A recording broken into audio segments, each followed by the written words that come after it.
नहीं कि देखो सबका अपना अपना नॉर्मल होता है जैसे हमारी फिल्म में टैगलाइन है। कुछ लोग हैं जो साल में 4 फिल्में बना पाते हैं और मुझे 2-3 साल लगते हैं एक फिल्म बनाने में। राइट, सबका अपना अपना नॉर्मल।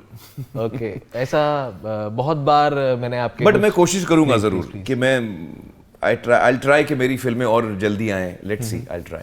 नहीं, बट भले कम आती हैं पर वो क्वालिटी का जो इंस्पेक्शन आप पर्सनली रखते हैं, बिल्कुल जी। आप वो दुकानदार हो जहां लाला खुद गल्ले पे बैठता है। हाँ सही है, ये बात कितनी सच है। नहीं बिल्कुल सही कहा आपने। और मुझे लगता है कि ये मेरी जिम्मेदारी भी है।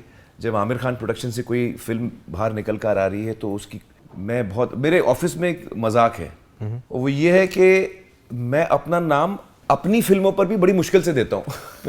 Okay. I am very conscious of the quality of the film. या सो इस फिल्म में आपको एज अ पनिशमेंट उन्हें कोच करने जी का जी जी हाँ, कैरेक्टर मिला। पनिशमेंट है मेरी इस फिल्म के अंदर। ऑन स्क्रीन जो पनिशमेंट थी उसका नतीजा इतना खूबसूरत निकलने वाला है, लोग ऐसा अनुमान लगा रहे हैं जी। पर रियल लाइफ में कोई ऐसी पनिशमेंट आपको मिली है जो आपको याद रही, यार इसने तो मेरी पूरी लाइफ बदल दी, यार ये क्या पनिशमेंट दे दी किसी ने मेरे को? पनिशमेंट तो याद नहीं आ रही मुझे। करने कुछ गए हो, कुछ हो गया हो? हाँ नहीं, बचपन में तो बहुत ऐसा हुआ होगा।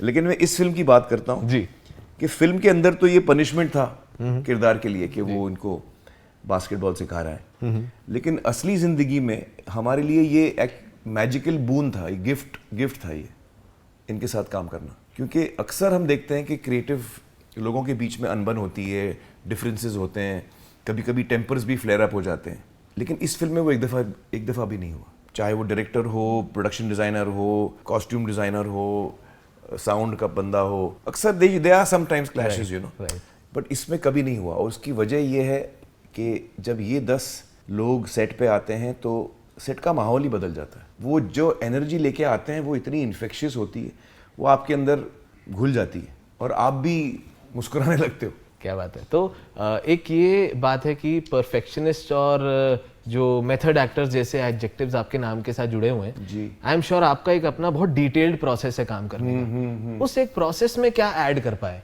ये champions? What was the learning for you? You know, I think the confidence with which they conduct their lives. एक तो वो जजमेंटल नहीं है, वो हमेशा खुश रहते हैं, तो वो जोन में रहते हैं। आप समझ रहे हो मैं क्या बोल रहा हूँ? तो मुझे रियलाइज हुआ इनके साथ कि ये कभी टेंशन लेते नहीं है, ये हमेशा खुश रहते हैं। हम लोग ज्यादा स्ट्रेस ले लेते हैं, हम लोग उस चीज को ज्यादा लेबर कर लेते हैं।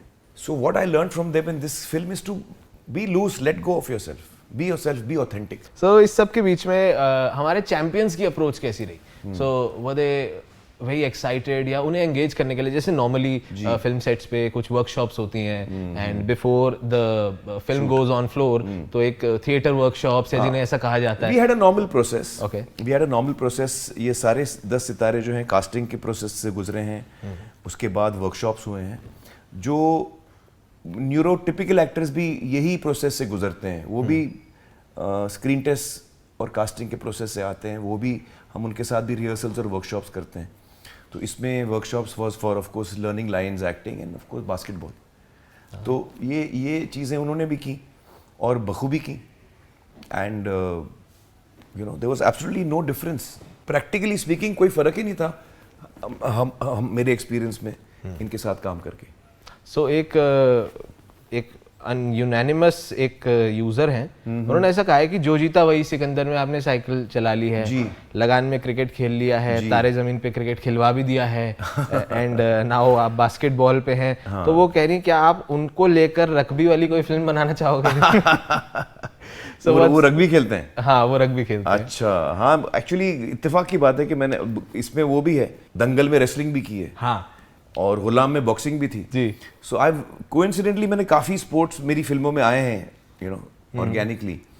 And I am also actually very close to sports. तो देखते हैं रग्बी का टर्न आता है कि नहीं, जल्दी आता है। कोई तो अच्छी कहानी आएगी तो यूनानिमस यूजर नेम आपका चांस लग भी सकता है, नहीं भी लग सकता, कोई ऐसे डाइसी बात है, कोई no promises. So having said that, Sitare Zameen Par is set to release 20 जून।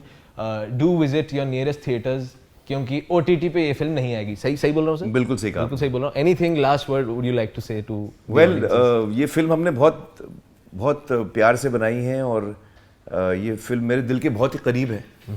तो मैं चाहूँगा कि आप ज़रूर ये फिल्म देखें। ये सिर्फ, जैसे आपने कहा, इस फिल्म सिर्फ थिएटरों में आ रही है। थिएटर में जो फिल्म देखने का मज़ा और जादू है वो अलग ही होता है। मुझे उम्मीद है ये फिल्म आपको पसंद आएगी।